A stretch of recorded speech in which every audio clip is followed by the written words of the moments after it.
도주기들이 살고 옆에서 뭐 그냥 한테 치우고 이 회사는 여러분이 주인이라 해놓고 진짜야만 아는 건 아니고 주인은 물론 아시지 열심히 일하는 뜻이야. 결혼을 통해서 자기 삶을 바꾸려고 사회를 더 나은 사회로 만들었고 지금까지 결혼이라는 게 참 적었다.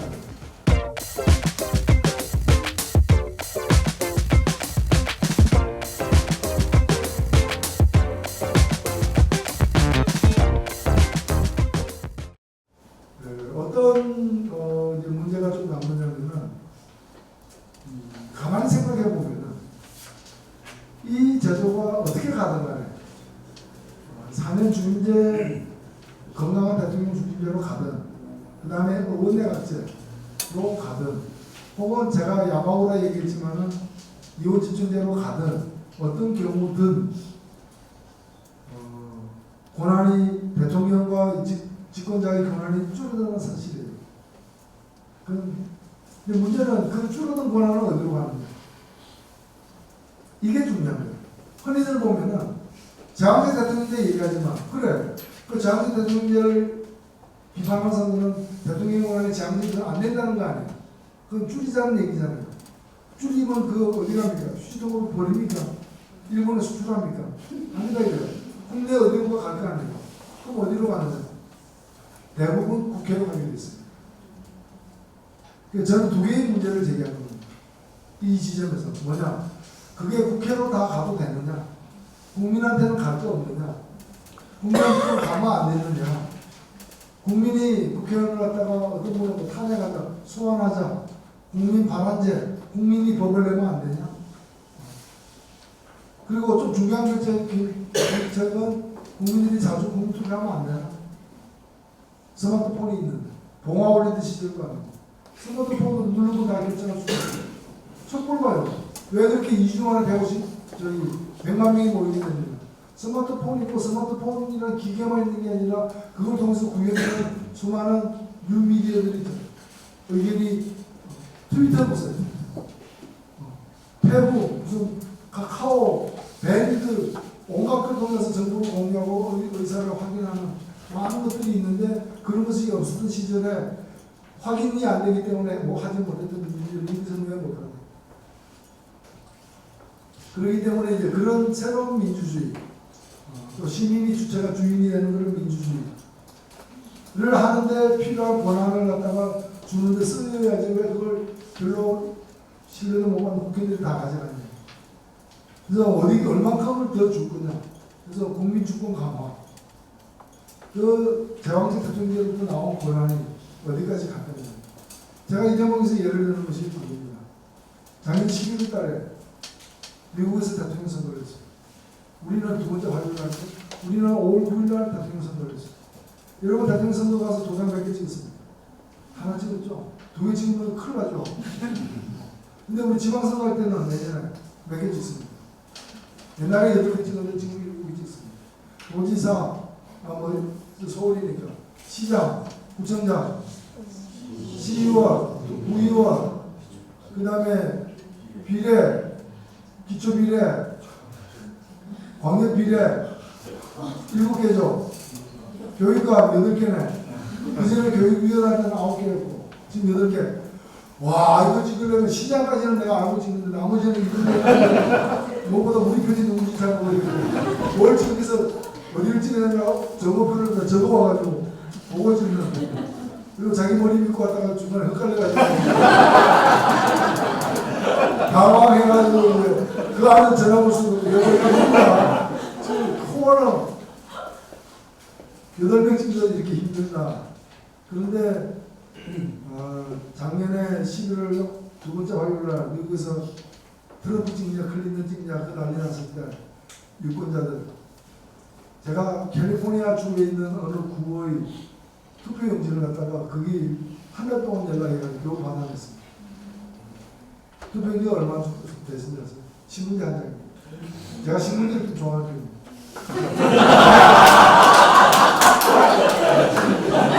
저는 모든 사람은 신문지를 신문지 한 장 드리죠. 신문지 한 장 드리는데 여기에 도장 찍는 칸이 몇 개인가? 29개.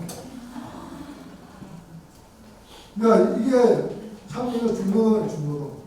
실제로 미국에서 투표함을 하고 나오는데 만화 같은 데도 월마트 같은 데 있는 무인투표소에서 그거 다 하고 1시간 좀 있다가 아줌마는 시장 가는 거 나서 나오는 정말 큰일이었어.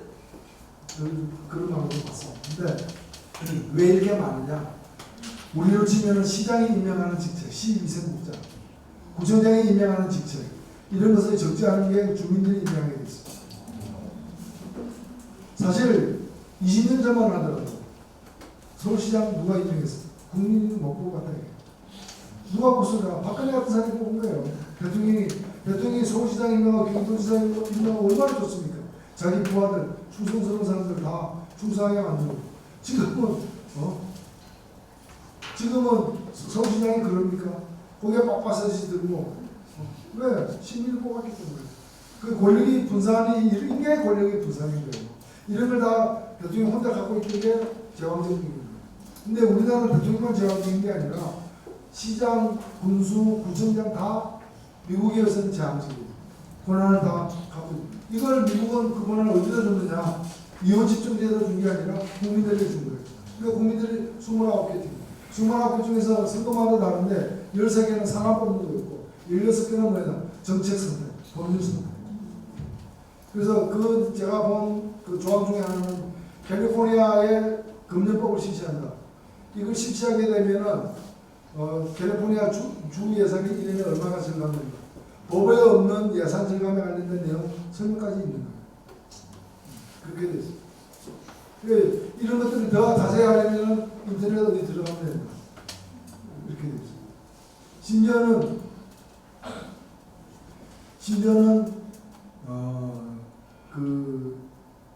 환경 절감을 위해서 전자투표를 갖다가 유도하는 것들도 있고, 당신이 전자투표하면 당신이 나무 몇 그루 심는 거다, 뭐 이런 식으로 해가지고 인터넷 투표를 유도하는 지점도 있고, 그건 좀 다른 간이 투표이긴 한데, 그래서 우리가 권력 분산에 대해서 잘 생각해 볼 필요가 있습니다. 그러니까 우리의 익숙한 경험에 대해서도 좀 뒤바꿔서 생각해 볼 필요가 있고요. 그리고 과거에는 정말 투표로 하나 제대로 하는 게 중요했습니다만, 이제는 워낙에 많은 사람들이 여러 가지 문제에 대해서 판단하는 능력을 갖고 있습니다. 박셀이 딱 등장하면 뽀뽀에 대해서 다 합니다. 뽀뽀의 그 어려운 용어까지 다 합니다.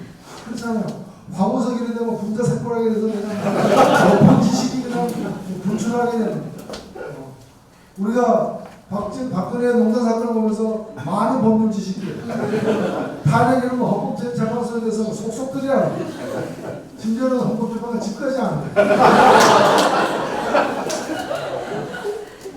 그래서 이런 어떤 과거에 20년, 30년, 60년 전보다도 달라진 사람들의 수준을 적절하게 우리의 민주주의의 성장에 반영하는, 이게 정치예요. 정치라는 게 잘났다고 생각하는 분들 나와서 내가 제일 잘났습니다, 내가 그 중에 한 명 뽑는 게 정치가 아니라, 이걸 튼튼하게 만들어서 우리 국민들이 느끼고 있는 것, 바라고 있는 것들이 즉각 사회 시스템에서 반영되게 만드는 그 기술, 그게 정치인 거죠. 솔직히 정치가 해야 될 일 그건데, 그건 안 하고 엉뚱한 것만 하고 알고 보니까 잘났던 놈들이 가장 잘 쓰는 놈이고, 이렇게 되니까 정치가 유신이 더 높아지는 거 아니겠습니까?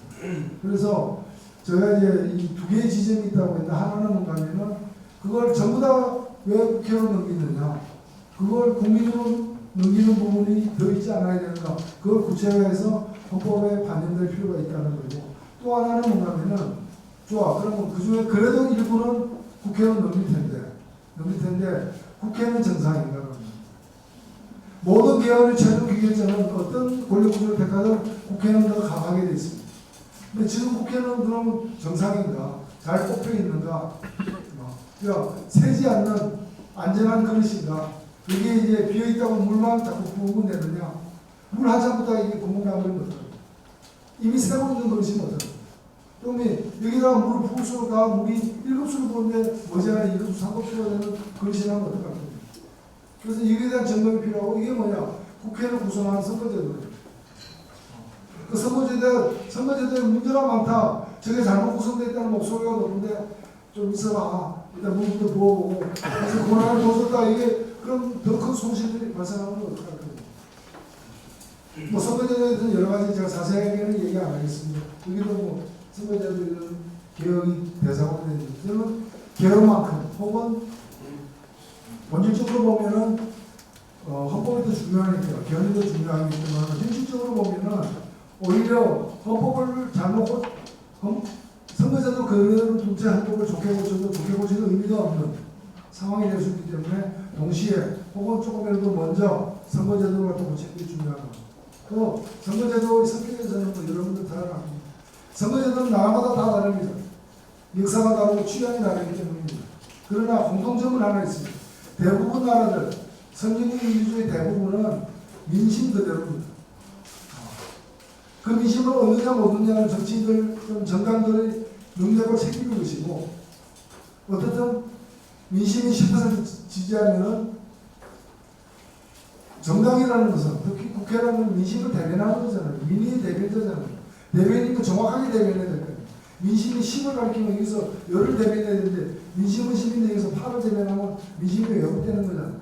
민심은 20%만 지지했는데 자기는 나 지지 꽤 받았었고 40%의 권한을 행사하는 건 뭡니까? 인치권 남용에 속하는 거죠. 쉽게 표현하는 거죠. 그래서 민심 그대로 돼야 되는 선거제도. 민심이 지지할 만큼 의석을 갖고 권한을 발휘할 수 있는 그런 선거제도. 이런 선거제도는 많습니다. 벨기에 선거제도, 노르웨이 선거제도도 있고 뭐 네덜란드도 있고 독일도 있고 많습니다. 그래서 어느 특정한 구체적인 것 이전에 기본 원칙에 대한 합의가 굉장히 중요합니다. 이것만 되면 그 무엇이든 상관없다. 우리 국민들이 좀 더 편하고 수많은 제도만 하면 되는 거예요. 지금 선거제도는 정의당의 예를 들긴 그렇지만 제가 정의당에 있으니까 쉽게 예를 들면 정의당이 작년 선거에서 7.3%를 얻었습니다. 뭐 그것밖에 못 얻었냐 문 닫아라는 비판도 있을 수 있지만 그래도 어렵게 이거라도 얻었다라고 생각할 수도 있는 또 적지 않은 7.3%를 얻었습니다. 그런데 그런 국회의원 의석도 7.3% 민심이 우리를 지지했으니까 민의를 대변하려면 국회 의석은 7.4% 가져야 되는 겁니다. 독일이 그렇고 네덜란드가 그렇고 벨기에가 다 그렇게 계산이 되는 선거제도를 가고 있습니다. 우리는 어떻게 되느냐? 그런데 우리는 해보니까 지금 300석 중에 정의당 의석이 6석입니다. 300분의 1 하면 뭡니까? 2%입니다. 분명히 7.4%를 얻었는데 2%. 정부청에 가서 분명히 730g 없어요. 어디를 샀는데 집에 와보니까 200g밖에 없어요. 내가 500g 누가 가져가냐. 그건 맞아요. 이게 다른 정당이 가져갔어. 조사하면 그만 나옵니다. 이 제도는 그 시장에 또 갈 거냐. 그 정규주로 또 갈 거냐. 또 가서 또 730g 사고 집에 가서 200g 하면 이거 또 할 거냐. 저는 이거 하면 안 된다고 봅니다. 이거 그렇지 않습니까? 그래서 이 선거제도를 갖다가 사실은 바꿔야 됩니다. 그래서 선거제도의 개혁이 개헌을 우선한다고 저는 생각되고 다만 뭐 그렇게 큰 일을 두 번 하기 힘든 건 같이 하면 어떠냐 그것까지도 저는 받아들일 수 있습니다. 근데 이 선거제도에 관해서 마지막으로 드리고 싶은 얘기는 뭐냐면 뭐가 정답이냐는 들어가 있습니다. 우리나라도 양심이 있다 보니까 사실 가장 중요한 것은 국회의원 의석입니다. 두 번째 중요한 건 뭔가 정치 자금입니다. 그리고 법적으로 정해진 국민의 세금으로 주는 정치 자금입니다. 정치 자금인데 우리가 지금 사실은 국민들이 제가 마지막 계산했을 때가 국민 1인당 이건 모든 국민입니다. 국민 1인당 정당을 위해서 정당이라는 건 정치인의 집단이죠. 국민 1인당 정당 민주주의를 위해서 정당에게 내는 세금이 1년에 250원 정도 됩니다. 제가 몇 년 전에 계산합니다. 적지 않은 돈입니다. 돈 안 내는 사람 내 앞에서 그 돈이 나간다고 나 그거 맞고 싶어. 내 돈 가져. 저 보기 싫은 놈들 내 돈을 줘. 200원도 없다는데. 그런 분들도 많을 걸로 압니다만 그렇게 나갑니다. 그렇게 해서 모인 정치 자금이 각 정당에 배분됩니다. 그 돈 가지고 홍준표 이번에 미국 가가지고 핵좀 주소하고 그 사람 미국 가면 자기 돈 안 해요. 여러분들이 낸 돈입니다. 그러니까 우리가 그에 대해서 욕할 권리가 있는 거예요.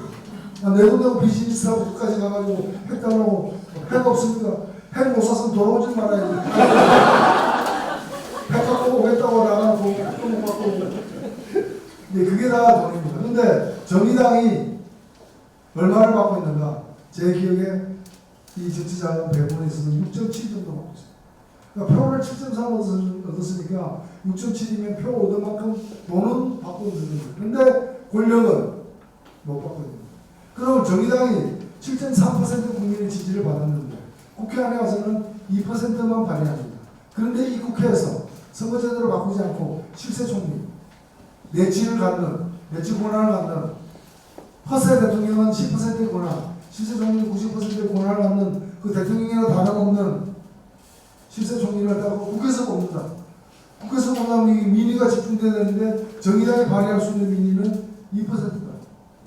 정의당을 지지하는 국민의 10.3%입니다. 그럼 7.3% 국민 중에 3분의 2 이상이 자기 의사가 반영이 안 되는 거예요. 그럼 국회의 권한이 강화되는 게 무슨 의미가 있어? 위험천만한 거예요. 국회에서 실세 총리 안 뽑을 때가 더 낫죠. 그렇잖아요. 이렇게 잘못 뽑힌 국회가 있는데 여기서 더 큰 권한을 갖다가 부여해버리면은 이거는 더 큰 사고가 나는 거예요. 고장난 거 고치고 그 차가 멀리 다닐 수 있게 만들어야지, 고장난 거 고치지 않고 그 차에다가 더 무거운 거 실어버리면 사고가 나는 거예요. 그렇기 때문에 국회 대항제 대통령의 폐해를 고친다는 것도 아름다운 얘기고 국회 권한을 강화하는 것도 의미 있는 일이지만 국회가 잘못 구성되게 만든 선거제도를 그대로 둔 채 이 모든 일을 해낸다면 위험천만하게 짝이 없는 일이죠. 그런 점에서 선거제도를 바꿔야 되는데 사실 선거제도와 관련해서 어느 선거제도가 더 좋은 선거제도냐에 대해서는 크게 논란을 벌일 일이 없습니다. 진보적인 학자들, 개혁적인 학자들, 웬만한 정상적인 학자들은 다 합의가 되어 있습니다. 심지어 중앙선거관리위원회까지도 그 공무원들도 비슷한 안을 내놓고 있습니다. 이건 논란의 여지가 없는 일입니다. 문제는 이걸 갖다가 선택하는 과정에서 잘 올바른 합리적 선택이 안 되게끔 되어 있대요. 왜? 잘못된 선거제도로 뽑힌 사람들이 모여가지고 이 더 나은 선거제도를 정해야 되는 상황이에요. 그 사람이 자기를 떨어뜨릴 가능성이 높은 선거제도를 택하는 것은 어릴 때부터 훈련이 안 돼. 그런 훈련을 받아본 적이 없어요. 받아본 적이 없어요. 그러다 보니까 병번이 여기서 막혀요. 병번이. 그래서 저는 뭐 가면은 국회의원들이 개과천선할 때까지 기다릴 수 없다. 민주주의는 시간이 많잖아. 그래서 어떻게 될까? 그래서 다른 나라들이 하는 방법이 있어요. 국민들이 정합니다. 그래서 뉴질랜드가 문제 많은 불비례성이 높은 선거제도를 독일 선거제도로 바꾸는 1994년도에 이걸 국민투표에 붙였어요. 영국도 얼마 전에 그 문제 많은 소수부제를 바꾸는 걸 국민투표에 붙였어요. 뉴질랜드는 통과되고 영국에서는 부결됐습니다. 그러나 국민투표에 붙이니까 국민들이 아직 그 받아들일 준비가 안 됐다고 하면 못 받아들이는 거죠. 그리고 국민들이 받아들이면 국민투표로 정해진 그 선거제도를 결국에는 법률이니까 국회 입법 과정을 거쳐야 되니까 국회가 그걸 받아들여가지고 입법하면 됩니다. 국민투표로 확인됐는데도 국회가 거부하면 그 다음에는 저 국회를 없앨 것인가 그 논의에 들어가면 됩니다. 그래서 이걸 국민투표로 붙이면 되는 거고, 그렇다면은 내년 6월 지방선거 때 지방선거 투표할 때 개헌안도 붙이고 선거제도 개편안도 붙여가지고 안은 다 나와 있는 겁니다. 붙여가지고 둘 다 처리하면은 저는 대한민국 민주주의 30년 앞당겨진다 이렇게 생각합니다. 그래서 저는 오늘 뭐 두서명 얘기를 말씀드렸습니다. 개헌은 적폐를 청산하는 길이기도 하고 우리가 간직해야 될 과거를 명시하는 자료이기도 하고, 그리고 우리의 현실을 갖다가 잘못된 교통규칙 때문에 사고가 많이 난다면 이걸 바꾸서 원활한 소통이 가능한, 그리고 그 과정에서 가장 중요한 건 뭐냐? 가장 중요한 것은 바로 국민의 주권을 어떻게 더 높일 것인가에 대한 구체적 방안을 만들어내는 것이 대통령 권한 주민의식과 더불어서 논의되지 않는다면 그 권한은 엉뚱한 대로 다 갈 것이고, 그 엉뚱한 대로 가는 권한은 그 기간을 제대로 선출하는 선거제도가 마련되지 않는다면 그야말로 안해한바 못한 개헌, 개악으로서의 개헌이 현실화될 가능성조차도 있다는 점에서 우리가 눈을 부릅뜨고 지켜봐야 되는 것도 바로 지금 참여해서 우리의 의견을 갖다가 얘기할 필요가 있습니다.